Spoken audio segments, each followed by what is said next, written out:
લગભગ 1 વર્ષ પહેલા બીટી સવાણી હોસ્પિટલમાં ડોક્ટર મહેતા સાહેબે એમ કીધેલું કે બધા ઘરનાને બોલાવી લેજો, આ ભાઈને જીવવાની બહુ વાત કરી છે, આપણને ઉગાડ્યા છે.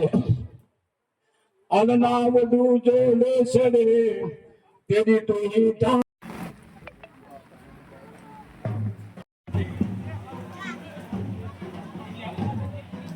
વરસાવતા રહે એ જ પ્રાર્થના. જય વેળાનાથ.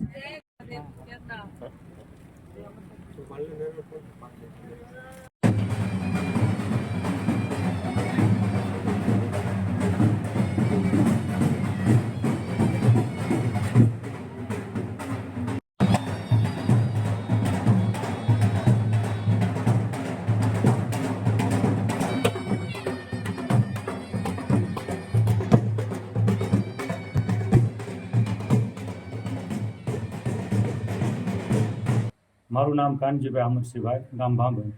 આમાં કેટલા ટાઈમથી તમે આ મેળા માટે આવો છો? આપણે વિહળ મંડળમાં હું દાંડિયા લેવા માંડ્યો એને 22 વર્ષ થયા, અને તે પહેલા મારા પપ્પાની પણ આવતા હતા દાંડિયા લેવા.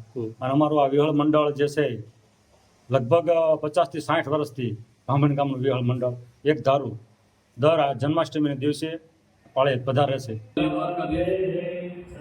ખાસ તો આજે પાણીના મુકામે જન્માષ્ટમીની ભવ્યથી અતિ ભવ્ય રીતે ઉજવણી કરવામાં આવે છે.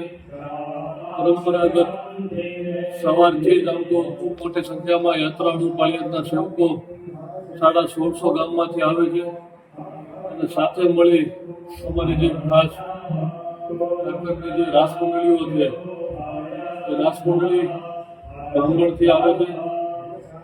પાળિયાદના અશ્વો ગાડીઓ સાથે જગ્યાથી લઈ પૂજ્ય નાથીબાઈમાની ડેરી સુધી ભવ્ય શોભાયાત્રા નીકળે છે.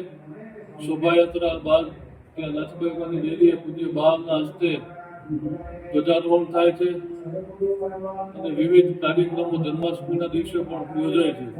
ખાસ કરીને રાત્રે મહાઆરતી અને આરતી પછી બધા સૌ પ્રસાદનો પણ લાભ લે છે.